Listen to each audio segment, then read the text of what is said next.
ಕರ್ತನಾದ ಯೇಸುಕ್ರಿಸ್ತನ ದಿವ್ಯನಾಮದಲ್ಲಿ ನಿಮ್ಮೆಲ್ಲರಿಗೂ ಶಾಲೋಮ್. 103ನೇ ಕೀರ್ತನೆ 1ರಿಂದ ಕೆಲವು ವಚನಗಳು. ಪ್ರಾಮುಖ್ಯವಾಗಿ ವಚನ 2 ಓದುತ್ತಿದ್ದೇನೆ. ನನ್ನ ಮನವೇ, ಯೆಹೋವನನ್ನು ಕೊಂಡಾಡು. ನನ್ನ ಸರ್ವ ಇಂದ್ರಿಯಗಳೇ, ಆತನ ಪವಿತ್ರ ನಾಮವನ್ನು ಕೀರ್ತಿಸಿರಿ. ನನ್ನ ಮನವೇ, ಯೆಹೋವನನ್ನು ಕೊಂಡಾಡು. ಆತನು ಮಾಡಿದ ಉಪಕಾರಗಳಲ್ಲಿ ಒಂದನ್ನೂ ಮರೆಯಬೇಡ. ಆತನು ಮಾಡಿರುವ ಉಪಕಾರಗಳಲ್ಲಿ ಒಂದನ್ನೂ ಕೂಡ ನಾವು ಮರೆತು ಹೋಗಬಾರದು. ಮತ್ತೆ ಏನ್ಮಾಡಬೇಕು? ಕರ್ತನನ್ನು ಸ್ತುತಿಸಬೇಕು. ನಮ್ಮ ಜೀವಿತದಲ್ಲಿ ಯಾವ ಯಾವ ವಿಷಯಗಳಲ್ಲಿ ದೇವರನ್ನು ನಾವು ಖಂಡಿತವಾಗಿ ಸ್ತುತಿಸಬೇಕು ಎಂಬುದಾಗಿ ನಿಮ್ಮೊಂದಿಗೆ ಹಂಚಿಕೊಳ್ಳಲು ಬಯಸುತ್ತೇನೆ. ನನ್ನ ಮನವೇ, ಆತನು ಮಾಡಿದ ಉಪಕಾರಗಳಲ್ಲಿ ಯಾವುದೊಂದನ್ನು ಮರೆಯಬೇಡ. ಮೊದಲನೇದಾಗಿ ನಾವು ದೇವರನ್ನು ಸ್ತುತಿಸಬೇಕಾದ ಪ್ರಧಾನ ಕಾರಣವೇನೆಂದರೆ ಆತ್ಮಿಕತೆಗಾಗಿ ಸ್ತುತಿಸಬೇಕು. ಯಾವುದಕ್ಕಾಗಿ? ಆತ್ಮಿಕತೆಗಾಗಿ. ನಮ್ಮ ಆತ್ಮೀಕತೆಗಾಗಿ ಅಂದರೆ ನಾವು ಒಮ್ಮೆ ಕತ್ತಲೆಯಲ್ಲಿ ಜೀವಿಸಿದೆವು, ಒಮ್ಮೆ ಪಾಪದಲ್ಲಿ ಜೀವಿಸಿದೆವು, ಒಮ್ಮೆ ಪಾಪಕ್ಕೆ ಬಂದಿಗಳಾಗಿ ಜೀವಿಸಿದೆವು, ಒಮ್ಮೆ ಸೈತಾನನು ಹೇಳಿದಂತೆಯೇ ಜೀವಿಸಿದೆವು. ಆದರೆ ದೇವರು ಅಂತಹ ನಮ್ಮನ್ನು ಪಾಪಿಷ್ಟ ಚಟಗಳಿಂದಲೂ, ಪಾಪಿಷ್ಟ ಬಂಧನದಿಂದಲೂ, ದಾಸತ್ವದಿಂದಲೂ ದೇವರು ನಮ್ಮನ್ನು ಬಿಡಿಸಿದ್ದಾರೆ. ಆತನು ನಮ್ಮನ್ನು ರಕ್ಷಿಸಿದ್ದಾನೆ.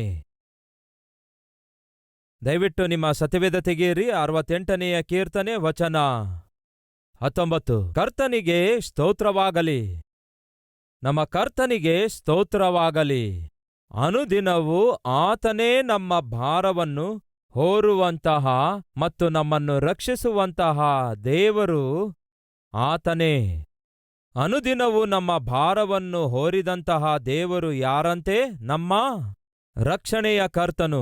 ಅಂದರೆ ನಮಗೆ ರಕ್ಷಣೆಯನ್ನು ಅನುಗ್ರಹಿಸಿದಾತನಾಗಿದ್ದಾನೆ. ಅಂದರೆ ನಾವು ಮಾಡಿರುವಂತಹ ಪಾಪಿಷ್ಟ ಕಾರ್ಯಗಳನ್ನೆಲ್ಲ ಕ್ಷಮಿಸಿದಾತನಾಗಿದ್ದಾನೆ, ನಮ್ಮನ್ನು ಕನಿಕರಿಸಿದಾತನಾಗಿದ್ದಾನೆ, ನಮ್ಮನ್ನು ರಕ್ಷಿಸಿದಾತನಾಗಿದ್ದಾನೆ. ಈ ದಿನ ನಮ್ಮ ಮಧ್ಯೆ ಯಾರಾದರೂ ಇದ್ದೀರಾ? ನಾನು ಪಾಪಿಷ್ಟ ಜೀವಿತ ಜೀವಿಸಿದ್ದೇನೆ, ಕರ್ತನು ನನಗೆ ಆ ಪಾಪಿಷ್ಟ ಜೀವಿತದಿಂದ ಅಂದರೆ ಪಾಪಿಷ್ಟ ಜೀವಿತದಿಂದ ಬರಲಿಕ್ಕಿರುವಂತಹ ನರಕ ಶಿಕ್ಷೆಯಿಂದ ದೇವರು ನನ್ನನ್ನು ರಕ್ಷಿಸಿದ್ದಾರೆ, ನಾನು ರಕ್ಷಿಸಲ್ಪಟ್ಟಿದ್ದೇನೆ ಅನ್ನುವಂಥವರು ಒಮ್ಮೆ ಕೈ ಎತ್ತಿ ತೋರಿಸುವಿರಾ? Yes yes yes, thank you so much. ಸಾವಿರಾರು ಜನ ನೀವು ಕೈ ಎತ್ತಿ ತೋರಿಸಿದ್ದೀರಿ. ಯೇಸು ನಮ್ಮ ರಕ್ಷಕನಾಗಿದ್ದಾರೆ. ಆತನು ನಮ್ಮನ್ನು ರಕ್ಷಿಸಿದ್ದಾನೆ. ಯಾವುದರಿಂದ ರಕ್ಷಿಸಿದ್ದಾನೆ? ನಾವು ಮಾಡಿರುವ ಪಾಪಕ್ಕಾಗಿ ಶಿಕ್ಷೆ ಕಾದು ಕುಳಿತಿತ್ತು. ಅಷ್ಟಕ್ಕೂ ಆ ಶಿಕ್ಷೆ ಯಾವುದೆಂದರೆ ನರಕ ಶಿಕ್ಷೆಯಾಗಿದೆ. ಅಗ್ನಿ ಆರದಂತಹ, ಹುಳ ಸಾಯದಂತಹ ಭಯಂಕರವಾದ ನರಕ ಶಿಕ್ಷೆ ನಮಗಾಗಿ ಕಾದು ಕುಳಿತಿತ್ತು. ಇದನ್ನು ನೀವು ನಂಬ್ರಿ ನಂಬದೇ ಇರ್ರಿ, ಆದರೆ ಇದೇ ಬೈಬಲಿನ ಸಾರಾಂಶ ಆಗಿದೆ. ಆದರೆ ನಾವು ಆ ನರಕಕ್ಕೆ ಹೋಗಲಾರದಂತೆ, ಆ ನರಕದಲ್ಲಿ ಸುಟ್ಟಿ ಸಾಯದಂತೆ ನಾವು ಸುರಕ್ಷಿತವಾಗಿ ಪರಲೋಕಕ್ಕೆ ಸೇರಬೇಕೆಂದು ಬಯಸಿ ಸ್ವತಃ ದೇವರೇ ಈ ಭೂಲೋಕಕ್ಕೆ ಕರ್ತನಾದ ಯೇಸುಕ್ರಿಸ್ತನ ಸ್ವರೂಪದಲ್ಲಿ ಬರುತ್ತಾರೆ. ನಾವು ಮಾಡಿರುವಂತಹ ತಪ್ಪುಗಳ ನಿಮಿತ್ತ ನಮ್ಮ ಮೇಲೆ ಬರಬೇಕಾದ ಶಿಕ್ಷೆಯನ್ನೆಲ್ಲ ಆತನು ತನ್ನ ಮೇಲೆ ಹೊತ್ತುಕೊಂಡ. ಫಲಿತವಾಗಿ ನಿಮಗೂ ನನಗೂ ಬರಬೇಕಾದ ಶಿಕ್ಷೆಯಿಂದ ಆತನು ನಮ್ಮನ್ನು ತಪ್ಪಿಸಿದ್ದಾನೆ, ಅಳಿಸಿ ಹಾಕಿದ್ದಾನೆ. ಯಾರ್ಯಾರು ಕ್ರಿಸ್ತನನ್ನು ಸ್ವಂತ ರಕ್ಷಕನನ್ನಾಗಿ ಅಂಗೀಕರಿಸುತ್ತಾರೋ ಅವರಿಗೆ ಇನ್ಮೇಲೆ ಯಾವ ಶಿಕ್ಷೆ ಇಲ್ಲ.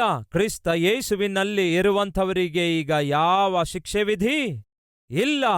ಯಾಕೆಂದರೆ ಆತನು ನಮ್ಮ ಸ್ಥಾನದಲ್ಲಿ, ನಮ್ಮ ಪಕ್ಷದಲ್ಲಿ ನಮಗೋಸ್ಕರ ಶಿಲುಬೆಯಲ್ಲಿ ಮರಣ ಹೊಂದಿದ್ದಾನೆ, ಶಿಕ್ಷೆ ಅನುಭವಿಸಿದ್ದಾನೆ. ಆತನು ಅನುಗ್ರಹಿಸಿರುವ ಕ್ಷಮಾಪಣೆ ಹೊಂದಿಕೊಂಡಿರುವಂತಹ ಪ್ರತಿಯೊಬ್ಬರೂ ಕೂಡ ರಕ್ಷಿಸಲ್ಪಟ್ಟಂಥವರು.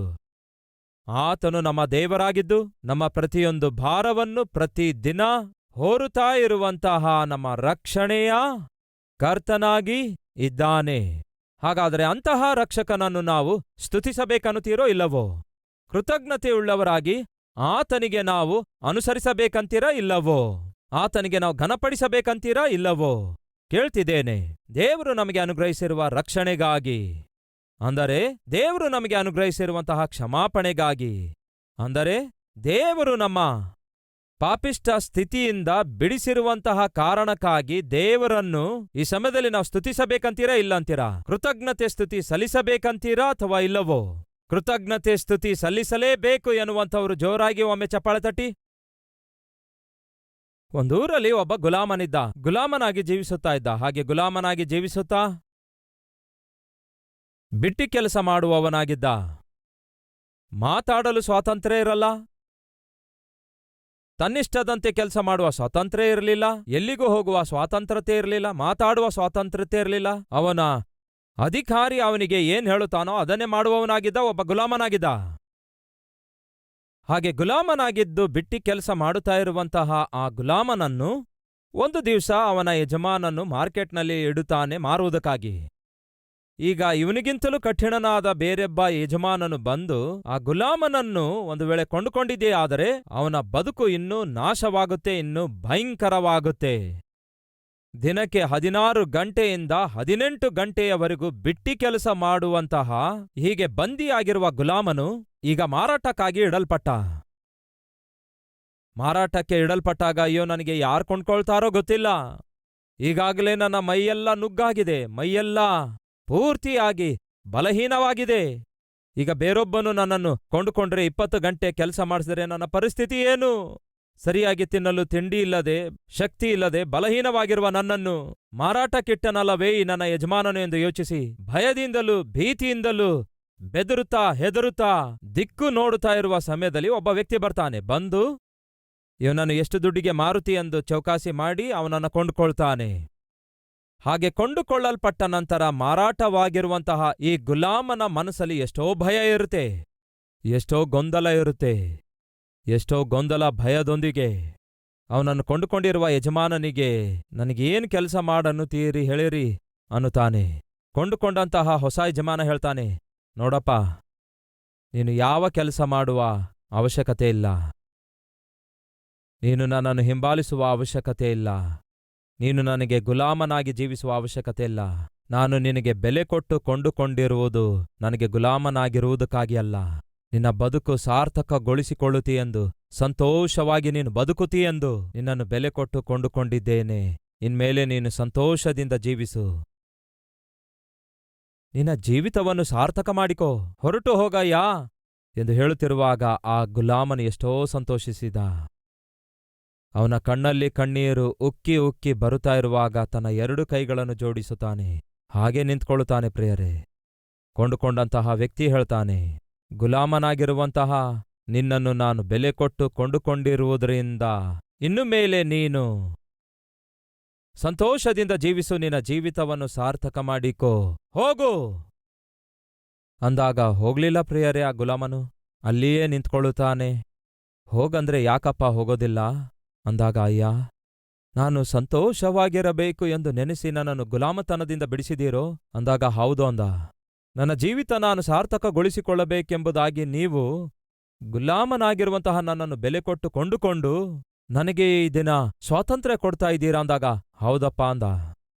ಅವನು ಮತ್ತೊಮ್ಮೆ 2 ಕೈ ಜೋಡಿಸಿ ಹೇಳುತ್ತಾನೆ, ಅಯ್ಯ, ನಿನ್ನಂತಹ ಪ್ರೀತಿಯುಳ್ಳ ಯಜಮಾನನಿಗೆ ಸೇವೆ ಮಾಡುವುದರಲ್ಲಿಯೇ ದೊಡ್ಡ ಸಂತೋಷ ಇರುತ್ತಯ್ಯ, ನಿನ್ನನ್ನು ಅನುಸರಿಸುವುದರಲ್ಲಿಯೇ ನನ್ನ ಜೀವಿತ ಸಾರ್ಥಕವಾಗುತ್ತದಯ್ಯ. ನಾನು ಎಲ್ಲಿಗೂ ಹೋಗೋದಿಲ್ಲ, ನಿನ್ನ ನೆರಳಿನಲ್ಲಿಯೇ ನನ್ನ ಬದುಕನ್ನೆಲ್ಲ ಕಳೆಯಬೇಕೆಂದು ಆಶಿಸುತ್ತಿದ್ದೇನೆ, ನನಗೆ ಅವಕಾಶ ಕೊಡುವಿಯಾ ಎಂದು ಹೇಳುತ್ತಾ ಆ ಗುಲಾಮನು ತನ್ನನ್ನು ತಾನು ಅವನನ್ನು ಕೊಂಡುಕೊಂಡಂತಹ ವ್ಯಕ್ತಿಗೆ ಒಪ್ಪಿಸಿಕೊಡ್ತಾನೆ. ಪ್ರಿಯ ಸಹೋದರ ಸಹೋದರಿಯರೇ, 2000 ವರ್ಷಗಳ ಹಿಂದೆ ನಮ್ಮ ಕರ್ತನಾದ ಯೇಸು ಕ್ರಿಸ್ತನು ಅದನ್ನೇ ಮಾಡಿದ್ದಾರೆ. ಪಾಪಕ್ಕೆ ಗುಲಾಮರಾಗಿ ಜೀವಿಸುವಂತಹ ನಮ್ಮನ್ನು ತನ್ನ ಅಮೂಲ್ಯವಾದ ರಕ್ತವನ್ನು ಸುರಿಸಿ ಬೆಲೆಯಾಗಿ ಕಟ್ಟಿ ತನ್ನ ಪ್ರಾಣವನ್ನೇ ಧಾರೆ ಎರೆದು ನಿಮ್ಮನ್ನು ನನ್ನನ್ನು ಕೊಂಡುಕೊಳ್ಳುವುದಕ್ಕೆ ಕಾರಣ ಗೊತ್ತಾ? ನೀವು ಸಂತೋಷದಿಂದ ಜೀವಿಸುವುದಕ್ಕಾಗಿ, ಸಮಾಧಾನದಿಂದ ಜೀವಿಸುವುದಕ್ಕಾಗಿ, ಸಂತೃಪ್ತಿಯುಳ್ಳವರಾಗಿ ಜೀವಿಸುವುದಕ್ಕಾಗಿ, ದೇವರ ಸಂತಾನವಾಗಿ ಜೀವಿಸುವುದಕ್ಕಾಗಿ, ದೇವರ ಸ್ವಂತ ಮಗುವಾಗಿ ಜೀವಿಸುವುದಕ್ಕಾಗಿ ದೇವರು ನಿಮ್ಮನ್ನು ನನ್ನನ್ನು ಪ್ರಾಣ ಕೊಡುವಷ್ಟು ಪ್ರೀತಿಸಿ ತನ್ನ ಪ್ರಾಣವನ್ನೇ ಕೊಟ್ಟು ನಮ್ಮನ್ನು ಕೊಂಡುಕೊಂಡಿದ್ದಾರೆ. ಹಾಗಾದ್ರೆ ಈಗ ನಾವು ಮಾಡಬೇಕಾದದ್ದೇನು? ಏನ್ ಮಾಡಿದ್ರೆ ನಮ್ಮ ಜೀವಿತ ಸಾರ್ಥಕವಾಗುತ್ತೆ? ಏನ್ ಮಾಡಿದ್ರೆ ನಮ್ಮ ಜೀವಿತ ಸಂತೋಷದಿಂದ ಸಮಾಧಾನದಿಂದ ಸಮೃದ್ಧಿಯುಳ್ಳವರಾಗಿ ನಾವು ಮುಂದೆ ಸಾಗಲು ಸಾಧ್ಯ ಹೇಳ್ರಿ?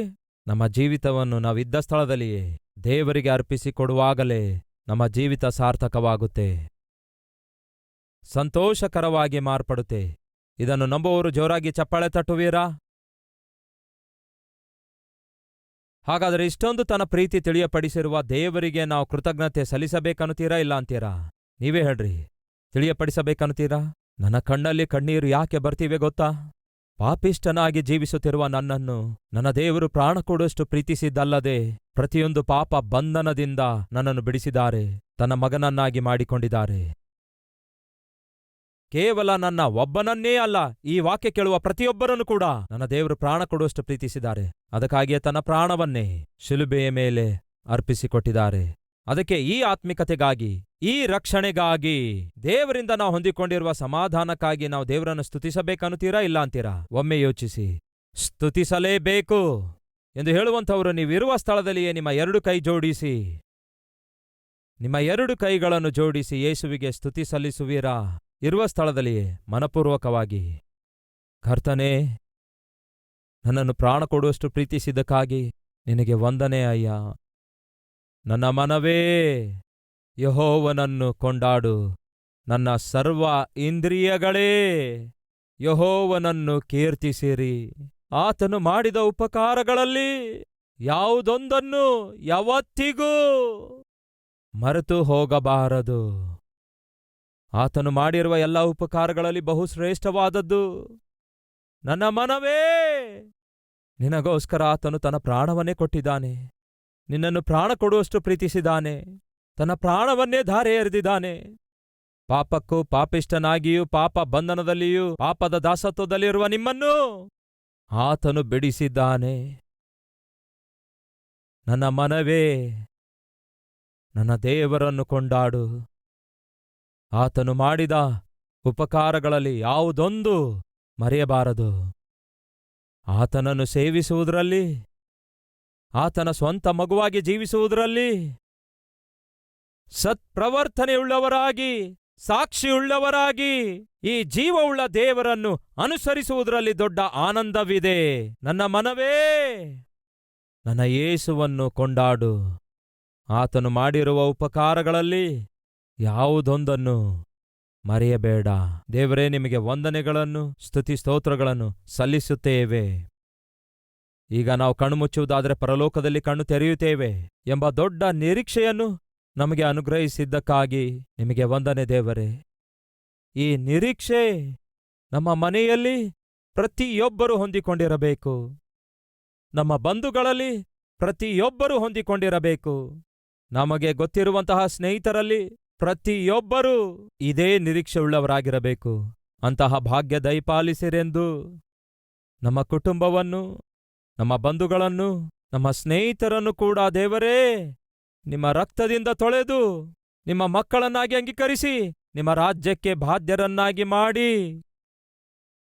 ಒಂದು ಕಡೆ ನಮ್ಮ ಜೀವಿತದಲ್ಲಿ ನೀವು ಅನುಗ್ರಹಿಸಿರುವ ರಕ್ಷಣೆಗಾಗಿ ನಿಮಗೆ ಸ್ತೋತ್ರ ಸಲ್ಲಿಸುತ್ತಾ, ಮತ್ತೊಂದು ಕಡೆಯಲ್ಲಿ ರಕ್ಷಣೆ ಇಲ್ಲದಂತಹ ಎಲ್ಲರಿಗೂ ಕೂಡ ರಕ್ಷಣೆಯನ್ನು ಅನುಗ್ರಹಿಸಿರೆಂದು ಯೇಸುವಿನ ನಾಮದಲ್ಲಿ ಬೇಡಿ ಹೊಂದಿದ್ದೇವೆ ತಂದೆಯೇ, ಆಮೇನ್. ಮೊದಲನೇದಾಗಿ ಆತ್ಮೀಕತೆಗಾಗಿ ನಾವೇನ್ ಮಾಡಬೇಕು? ನಮ್ಮ ರಕ್ಷಣೆಯ ಕರ್ತನಿಗೆ ಸ್ತುತಿಸಬೇಕು. ಎರಡನೆಯದಾಗಿ ಆರೋಗ್ಯಕ್ಕೋಸ್ಕರವಾಗಿ ನಾವು ನಮ್ಮ ದೇವರನ್ನು ಸ್ತುತಿಸಬೇಕು. ಆದಿಕಾಂಡ 43ನೇ ಅಧ್ಯಾಯ 28ನೇ ವಚನ. ನಿನ್ನ ಸೇವಕನಾದ ನಮ್ಮ ತಂದೆ ಇನ್ನೂ ಬದುಕೇ ಇದ್ದಾನಂತೆ. ಹೇಗೆ ಇದ್ದಾನಂತೆ? ಕ್ಷೇಮವಾಗಿ ಇದ್ದಾನೆ ಎಂಬುದಾಗಿ ಹೇಳಿ ಬಾಗಿಕೊಂಡು ಏನಂತೆ? ಸಾಷ್ಟಾಂಗವಾಗಿ ನಮಸ್ಕರಿಸಿದನು. ಯೋಸೇಫನು ತನ್ನ ಬಳಿಗೆ ಬಂದಿರುವಂತಹ ಅವನ ಎಲ್ಲಾ ಅಣ್ಣಂದಿರನ್ನು ನೋಡಿ ಕೇಳ್ತಾನೆ. ಅವಾಗ ಇನ್ನೂ ತಾನೇ ಅವರ ಸಹೋದರನೆಂದು ವ್ಯಕ್ತಪಡಿಸಿರಲಿಲ್ಲ. ಯೋಸೇಫನು ಅವರಿಗೆ ಕೇಳ್ತಿದ್ದಾನೆ, ನಿಮ್ಮ ಸಂಗತಿ ಏನೆಂದು ಹೇಳ್ರಿ ಅನ್ನುತ್ತಾನೆ. ಆಗ ಅವರು ಹೇಳ್ತಾರೆ, ಅಯ್ಯ, ನಮಗೊಬ್ಬ ತಂದೆ ಇದ್ದಾನೆ, ನಾವಿಷ್ಟು ಜನ ಅಣ್ಣ ತಮ್ಮಂದಿರಾಗಿದ್ದೇವೆ. ಅಂದಾಗ ಆಯ್ತು ಸರಿ, ನಿಮ್ಮ ತಂದೆ ಹೇಗಿದ್ದಾನೆ ಎಂದು ಕೇಳ್ತಾನೆ. ಆಗ ಅವನ ಸಹೋದರರು ಹೇಳ್ತಾರೆ, ನಮ್ಮ ತಂದೆ ಇನ್ನು ಬದುಕೇ ಇದ್ದಾನೆ, ಕ್ಷೇಮವಾಗಿ ಇದ್ದಾನೆ ಎಂದು ಹೇಳುತ್ತಾ ಏನ್ ಮಾಡಿದ್ರಂತೆ? ಬಾಗಿ ಸಾಷ್ಟಾಂಗವಾಗಿ ಅಡ್ಡಬಿದ್ದು ನಮಸ್ಕರಿಸಿದ್ರಂತೆ. ನಮ್ಮ ತಂದೆ ಬದುಕೇ ಇದ್ದಾನೆ, ಕ್ಷೇಮವಾಗಿಯೇ ಇದ್ದಾನೆ. ಬಾಗಿ ನಮಸ್ಕರಿಸಿದ್ರಂತೆ. ಪ್ರಿಯ ಸಹೋದರ ಸಹೋದರಿಯರೇ, ನಾವು ಕೂಡ ಬದುಕಿದವರಾಗಿದ್ದೇವೆ, ಕ್ಷೇಮವಾಗಿಯೇ ಇದ್ದೇವೆ. ಮತ್ತೇನ್ ಮಾಡಬೇಕು ಹೇಳಿ? ನಮ್ಮನ್ನು ಕ್ಷೇಮವಾಗಿ ಕಾಪಾಡಿರುವಂತಹ, ನಮ್ಮ ಪ್ರಾಣಗಳನ್ನು ಕಾಪಾಡಿರುವಂತಹ, ನಮ್ಮ ಜೀವವುಳ್ಳಂತಹ ದೇವರಿಗೆ ನಾವೇನ್ ಮಾಡಬೇಕು? ನಾವು ನಮಸ್ಕರಿಸಬೇಕನ್ನುತ್ತೀರಾ, ಇಲ್ಲ ಅಂತೀರಾ? ಮಾರ್ಕಸ್ ಲ್ಯಾಂಬ್ ಎಂಬ ಒಬ್ಬ ಅದ್ಭುತನಾದ ದೇವರ ಸೇವಕರು ಜ್ಞಾಪಕದಲ್ಲಿದ್ದಾರಾ? ಡೇ ಸ್ಟಾರ್ ಪ್ರಪಂಚದಲ್ಲಿಯೇ ಸುವಾರ್ತೆಯನ್ನು ಪ್ರಕಟಿಸುತ್ತಿರುವಂತಹ, ಪ್ರಪಂಚದಲ್ಲಿಯೇ ಸುಪ್ರಸಿದ್ಧವಾಗಿರುವಂತಹ ಡೇ ಸ್ಟಾರ್ ಟಿವಿ ಚಾನಲ್ ಪ್ರಾರಂಭಿಸಿದಂತಹ ಒಬ್ಬ ದೊಡ್ಡ ಸೇವಕರಾಗಿದ್ದಾರೆ.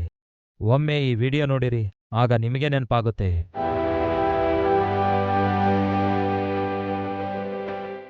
I believe it was the largest Easter sunrise service in the world.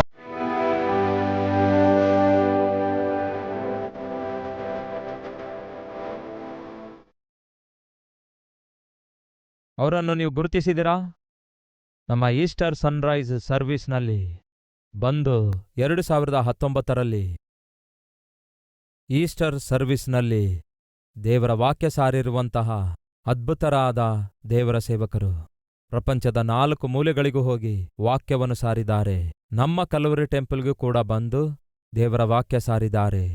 ಅವರೇ ನಮ್ಮನ್ನು ಅನೇಕ ಸಾರಿ ಪ್ರಪಂಚದಲ್ಲಿ ಸುಪ್ರಸಿದ್ಧವಾಗಿರುವ ಟಿವಿ ಚಾನಲ್ಗಳಲ್ಲಿ ಇಂಟರ್ವ್ಯೂ ಮಾಡಿದ್ದಾರೆ. ಅವರ ವಯಸ್ಸು ಸುಮಾರು 64 ವರ್ಷ ಆಗಿತ್ತು. ಬಹಳ ಒಳ್ಳೆ ಆರೋಗ್ಯವುಳ್ಳಂಥವರಾಗಿದ್ರು. ಪ್ರತಿ ವಾರವೂ ಕೂಡ ಅವರು ಗಲ್ಫ್ ಆಟ ಆಡ್ತಾ ಇದ್ರು. ಬಹಳ ಆಕ್ಟಿವ್ ಆಗಿ, ಬಹಳ ಚುರುಕಾಗಿ ಇರ್ತಾ ಇದ್ರು. ಒಂದು ದಿನ ಬೆಳಗ್ಗೆ 4 ಗಂಟೆಗೆ ನನಗೊಂದು ಮೆಸೇಜ್ ಬಂತು. ಅದೇನೆಂದರೆ, ನೀವು ಬಹಳವಾಗಿ ಪ್ರೀತಿಸಿದಂತಹ ನಿಮ್ಮ ಸ್ನೇಹಿತನು ಮಾರ್ಕಸ್ ಲ್ಯಾಂಬ್ ಇನ್ನಿಲ್ಲ, ತೀರಿ ಹೋದ್ರು. ಕೇಳಿ ಬಹಳ ಹೊತ್ತು ನಾನು ಶಾಕಲ್ಲೇ ಇದ್ದೆ. ಸ್ವಲ್ಪ ಕಾಲದ ಹಿಂದೆ ತಾನೇ ನಮ್ಮ ಕಲ್ವರಿ ಟೆಂಪಲ್ಗೆ ಬಂದಿದ್ದಾರೆ. ಏನಾಯ್ತು ಅಂದಾಗ ಕೊರೋನಾದ ನಿಮಿತ್ತ ತೀರಿ ಹೋದ್ರು ಅಂದ್ರು. ನಿಮ್ಮಲ್ಲಿ ಎಷ್ಟು ಜನರಿಗೆ ಕರೋನಾ ಬಂದಿದೆ? ಒಮ್ಮೆ ಕೈ ಎತ್ತಿ ತೋರಿಸುವಿರಾ? ಯಸ್. ನೀವೆಂದಾದರೂ ಮನಪೂರ್ವಕವಾಗಿ ದೇವರಿಗೆ ಥ್ಯಾಂಕ್ಸ್ ಹೇಳಿದೀರಾ? ನಿಮ್ಮಲ್ಲಿ ಎಷ್ಟು ಜನರಿಗೆ ಕರೋನಾ ಬಂದಿಲ್ಲ? ಕೈ ಎತ್ತಿ ತೋರಿಸುವಿರಾ? ಓಕೆ. ಒಂದು ವಿಷಯ ಹೇಳ್ತೇನೆ ಕೇಳಿ. ಒಂದು ಸಭೆಯಲ್ಲಿರುವಂತಹ ಪಾಸ್ಟರ್ ಅವರಿಗೆ 2 ದಂಪತಿಗಳು ಹೋಗಿ 2 ಲಕ್ಷ ರೂಪಾಯಿ ಕಾಣಿಕೆ ಕೊಡ್ತಾ ಇದ್ರಂತೆ. ಇದು ನಿಜವಾಗ್ಲೂ ವರ್ಲ್ಡ್ ವಾರ್ II, 2ನೇ ಪ್ರಪಂಚ ಯುದ್ಧ ಜರುಗಿದಾಗ ನಿಜವಾಗ್ಲೂ ನಡೆದಂತಹ ಘಟನೆಯಾಗಿದೆ. ಆ ದಂಪತಿಗಳಿಬ್ಬರು ಹೋಗಿ ಪಾಸ್ಟರ್ ಅವರಿಗೆ ಭೇಟಿಯಾಗಿ, ನಮ್ಮ ದೇಶ ರಕ್ಷಣೆಗೋಸ್ಕರ ನಮ್ಮ ಮಗನು ಸೈನಿಕನಾಗಿ ಯುದ್ಧಕ್ಕಾಗಿ ಹೋಗಿದ್ದ. ನಮ್ಮ ಮಗನು ಯುದ್ಧದಲ್ಲಿ ಸತ್ತು ಹೋಗಿದ್ದಾನೆ.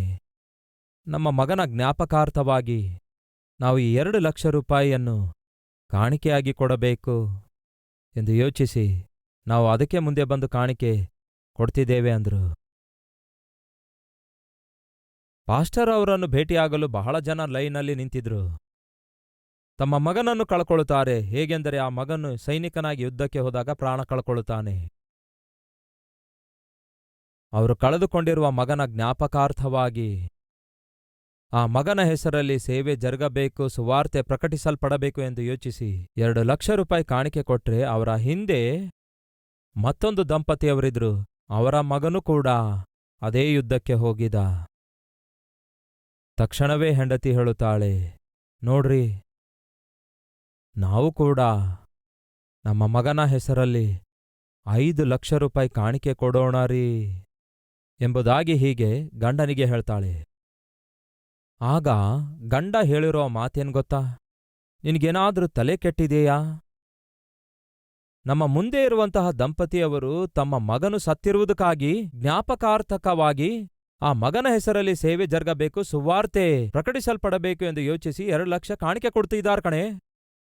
ಆದರೆ ನಮ್ಮ ಮಗ ಯುದ್ಧಕ್ಕೆ ಹೋಗಿ ಕ್ಷೇಮವಾಗಿ ತಿರುಗಿ ಬಂದಿದ್ದಾನಲ್ಲವೇ, ಮತ್ತೆ ನಾವ್ಯಾಕೆ ಕಾಣಿಕೆ ಕೊಡಬೇಕು ಅಂದಾಗ ಹೆಂಡತಿ ಹೇಳ್ತಾಳೆ, ನಮ್ಮ ಮಗನು ಕ್ಷೇಮವಾಗಿ ತಿರುಗಿ ಬಂದಿದ್ದಾನಲ್ಲವೇ? ಅದಕ್ಕಾಗಿಯೇ ನಾವು ದೇವರಿಗೆ ಕೃತಜ್ಞತೆಯ ಸ್ತುತಿಯನ್ನು ಸಲ್ಲಿಸಬೇಕು ಅಂದಳು. ಕೊರೋನಾ ಸೋಂಕು ತಗಲಿದವರು ಮತ್ತೊಮ್ಮೆ ಕೈ ಎತ್ತಿ ತೋರಿಸಿರಿ. ಏನ್ ಮಾಡಬೇಕು ನಾವು? ಹೇಳ್ರಿ. ನಮ್ಮ ದೇವರಿಗೆ ಕೃತಜ್ಞತೆ ಸ್ತುತಿಯನ್ನು ಸಲ್ಲಿಸಬೇಕು. ನನ್ನ ಪ್ರಶ್ನೆ, ಕೊರೋನಾ ಸೋಂಕು ತಗಲಿ ಬದುಕುಳಿದಂತಹ ನಾವು ನಿಜವಾಗ್ಲೂ ದೇವರನ್ನು ಸ್ತುತಿಸಬೇಕೋ, ಇಲ್ಲವೇ ಆ ಸೋಂಕು ತಗಲಲಾರದೆ ಕಾಪಾಡಲ್ಪಟ್ಟ ಅನೇಕ ಸಾವಿರಾರು ಜನರು ದೇವರನ್ನು ನಿಜವಾಗ್ಲೂ ಸ್ತುತಿಸಬೇಕೋ ಹೇಳಿರಿ. ಏನನ್ನುತ್ತೀರಿ? ಕೊರೋನಾ ಬಂದಂಥವರೋ, ಇಲ್ಲವೇ ಕೊರೋನಾ ಬರಲಾರದೆ ಕಾಪಾಡಲ್ಪಟ್ಟವರು ಸ್ತುತಿಸಬೇಕೋ? ಯಾರು ಹೇಳಿ? ಜೋರಾಗಿ ಹೇಳಿ. ಕಣ್ಣು ಮುಚ್ಕೊಳ್ರಿ. ಹೃದಯಪೂರ್ವಕವಾಗಿ 2 ಕೈಗಳನ್ನು ಜೋಡಿಸಿ ಕರ್ತನಿಗೆ ಪ್ರಾರ್ಥಿಸಿರಿ.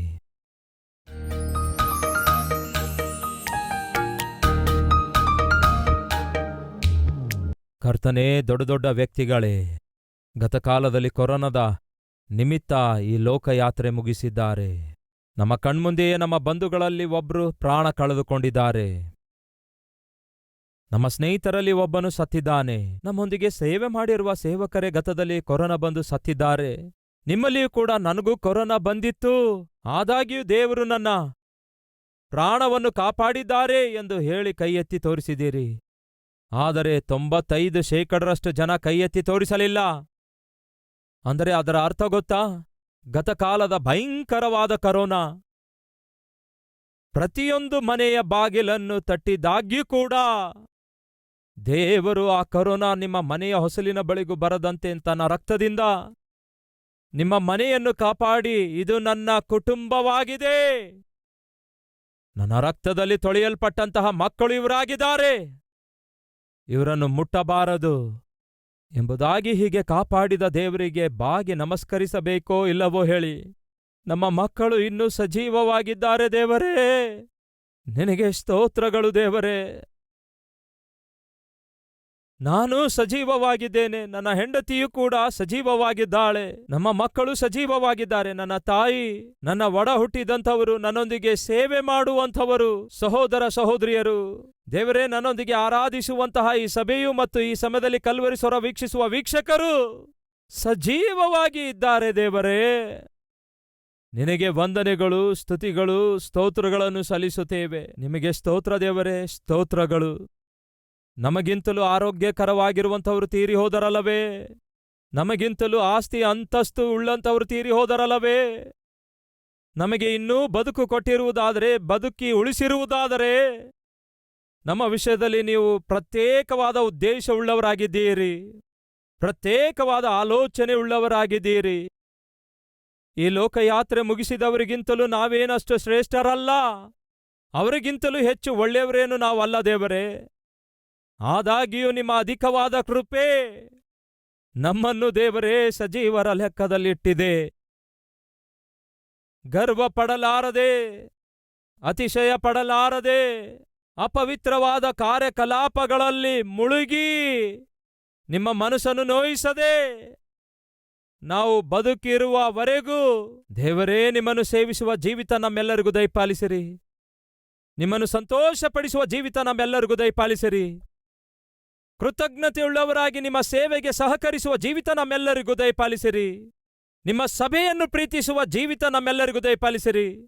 ನಿಮ್ಮ ಕುರಿತಾದ ಸುವಾರ್ತೆಯನ್ನು ಪ್ರಕಟಿಸುವಂತಹ, ಪ್ರಚುರಪಡಿಸುವಂತಹ ಭಾಗ್ಯ ನಮ್ಮೆಲ್ಲರಿಗೂ ದಯಪಾಲಿಸಿರಿ.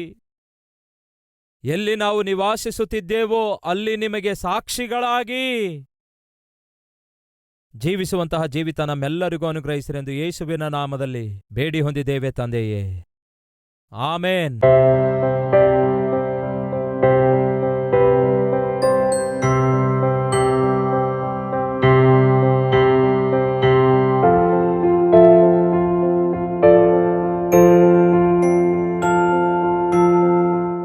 Address Calvary, Post Box number 30, Kokatpalli, Hyderabad 72.